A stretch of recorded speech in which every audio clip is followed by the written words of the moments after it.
신진대사를 활성화시키고 지방 연소에 굉장히 도움이 됩니다. 혈당을 잘 유지해줘서 에너지를 만드는 거죠.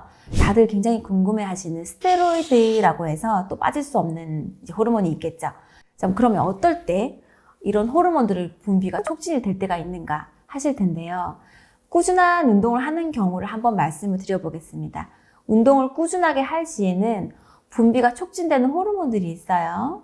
성장 호르몬, 성호르몬, 에피네프린, 티록신 등의 갑상선 호르몬, 그리고 이리신 등은 신진대사를 활성화시키고 지방 연소에 굉장히 도움이 됩니다. 그래서 인체 내에 엔진 기능에 엔진 오일 역할을 해주는데요. 이 강력한 항노화 호르몬들이죠. 이런 호르몬들이 많이 나올수록 좋습니다. 그래서 근육이 강화되는 효과를 굉장히 보실 수 있어서 사실 꾸준한 운동은 근력을 강화시켜주고 골다공증을 막아주면서 지방의 축적을 막아주는 효과가 있습니다. 자, 부신 피질에서 분비되는 에피네프린이라는 호르몬이 있어요. 에너지의 펌핑 역할을 해주죠. 그래서 에피네프린이 많이 나온다는 것은 사람이 에너지를 많이 가지고 있다는 뜻이 됩니다. 그래서 에너지를 만들어서 백색지방, 나쁜 지방이죠. 태워서 비만을 없애줍니다. 그리고 지방세포를 많이 분해해줘요. 그래서 에너지를 만들어서 이 또한 열량을 소모하게 부스팅을 해줍니다. 그리고 혈당을 잘 유지해줘서 에너지를 만드는 거죠. 혈중에 당이 많다는 것은 그 당이 에너지화 되지 못하고 있다는 건데요. 그 노화 현상의 원인이죠. 그런데 에피네프린이 많을수록 혈중에 있는 당이 전부 다 소모가 잘 된다는 거예요. 그럼 당뇨병에 걸릴 위험도가 없는 거죠. 그래서 이 에너지를 잘 만드는 포도당이 아닌 지방의 분해를 촉진시키면서 혈액의 방출을 또 도와주기 때문에 심혈관계를 충분히 자극해 줍니다. 그래서 산소를 공급하는데 공헌을 굉장히 해줍니다. 그래서 심장도 빠르게 뛰고 그리고 혈압이 굉장히 좀 높도록 혈압을 유지시키도록 도움이 주는데요. 간에서 이런 지방의 연소를 도와주기 때문에 이런 호르몬들이 많으면 지방의 이용도가 굉장히 높아지게 돼서 지방간이라든지 혈당이 높아진다든지 이런 것들에 대한 위험도를 낮춰주는 작용을 합니다. 그리고 티록신. 티록신은 들어보셨을까요? 갑상선에서 만들어지는 호르몬이거든요. 이런 갑상선 호르몬들은 세포 내에 있는 지방을 세포 밖으로 꺼낼 수 있는 통로가 있어요. 그 통로의 트리거예요. 이 티록신이 없으면 세포 속에 갇혀있는 지방이 문을 찾을 수가 없어서 나올 수가 없습니다. 그럼 당연히 이용도가 떨어지고 세포 속에 지방이 꽉 차겠죠. 그럼 뚱뚱한 세포가 되는 거거든요. 이 통로의 문을 열어주는 문지기 역할을 해주는 것이 바로 갑상선 호르몬이에요. 그래서 갑상선에 저하가 있으신 분들은 지방의 이용률이 떨어지게 되므로 고지혈증이라든지 혈중 콜레스테롤 수치가 굉장히 높은 데에 대한 원인이 되는 것입니다. 그래서 운동에 의해서 우리가 이제 티록신 호르몬의 분비량이 촉진되는 것은 약 30% 정도라고 해요. 굉장하죠? 그래서 갑상선 저하증이 있으신 분들이라든지 예를 들어서 미역이라든지 이런 거 섭취를 못하는 고산지대 분들은 티록신 분비량이라든지 전환력이 떨어져서 이런 이제 몸에 혹들이 많이 생기게 되고 그리고 비만한 세포들이 많이 생기게 되거든요. 그래서 고지혈증 같은 거 많으시죠? 이런 분들은 이제 티록신 호르몬을 분비를 촉진시켜주는 미역, 다시마 이런 것들 섭취를 높인다든지 운동을 하시는 것이 굉장히 좋은 효과를 보실 수 있어요. 세포 속의 숨은 지방의 노출도를 높여주니까 근육의 발달과 체지방량의 감소를 한꺼번에 도와주는 트리거 호르몬이라고 볼 수 있습니다. 자, 운동 시에 근육에서 분비되는 이리신도 마찬가지인데요. 2012년에 하버드 의대 연구진은 운동량이 많으면 많을수록 이리신 호르몬의 혈액 속에 많아진다는 것을 밝혀냈어요. 이 이리신 호르몬이 혈액을 타고 흐르면서 지방을 태운다는 것을 네이처 학술지에서 발표한 바 있습니다. 이리신은 뼈의 재구성을 조절하는 세포에 영향을 미쳐서 골다공증도 치료한다고 알려져 있고요. 그리고 운동 시에 근육에서 분비가 되는 이런 이리신 호르몬들이 도대체 작용의 원리가 뭐냐 하고 알아봤더니 골세포 표면에, 뼈에 있는 골을 만들어내는 골세포 표면에 이리신 도킹 구조체의 결합기가 있어요. 이 도킹 구조 결합기에 우주선처럼 이렇게 도킹을 하는 거예요. 그러면 이리신 본체가 결합이 딱 되면 뼈의 밀도와 강도를 증가시키는 명령을 내리게 돼요. 그래서 이런 이리신 호르몬이 운동 시에 충분히 분비가 된다는 것은 당연히 골다공증이라든지 키가 작아진다든지 이런 노화를 막아주는 많은 효과를 보실 수가 있어요. 또한 이리신 호르몬은 뇌에서 학습과 기억을 담당하는 해마의 신경 성장을 유도한다고도 알려져 있습니다. 그래서 운동 시에 분비되는 이런 이리신이 신진대사뿐만 아니라 기억력의 증진과 뇌 질환의 일종인 알츠하이머 환자에서의 발병 위험도를 많이 낮춰준다는 효과도 연구되고 있습니다. 자, 이 호르몬 중에서 우리가 이제 치료 목적으로 자주 사용하는 다들 굉장히 궁금해 하시는 스테로이드라고 해서 또 빠질 수 없는 이제 호르몬이 있겠죠. 이제 스테로이드 호르몬은 사실 합성어예요. 우리 몸에서는 자연적으로 분비되는 이름이 바로 콜티솔입니다. 많이 들어보셨죠?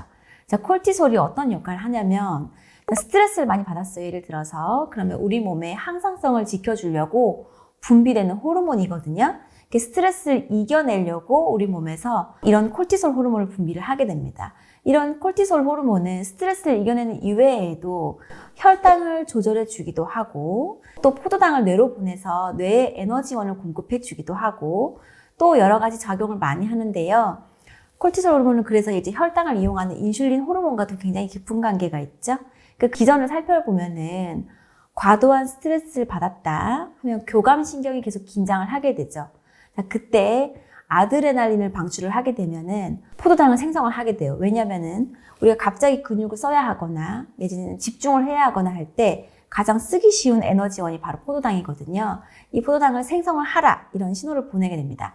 이 아드레날린은 이제 과립구의 생성을 촉진시키는데요. 이 과립구는 몸속에 생성되는 이제 나쁜 친구들이라고 생각하시면 돼요.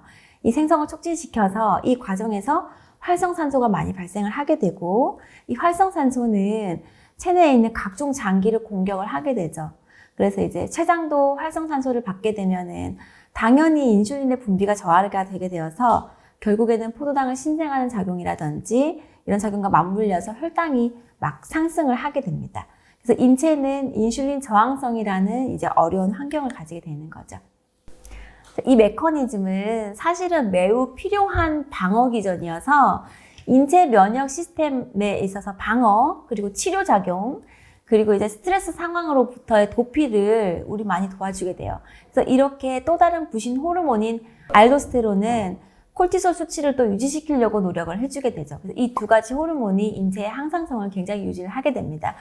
그런데 예를 들어서 이제 과잉한 스트레스 자극이 온다든지 또 수면 부족이 있다. 이런 경우에는 결국은 이런 호르몬들의 부족을 일으키게 되는데요.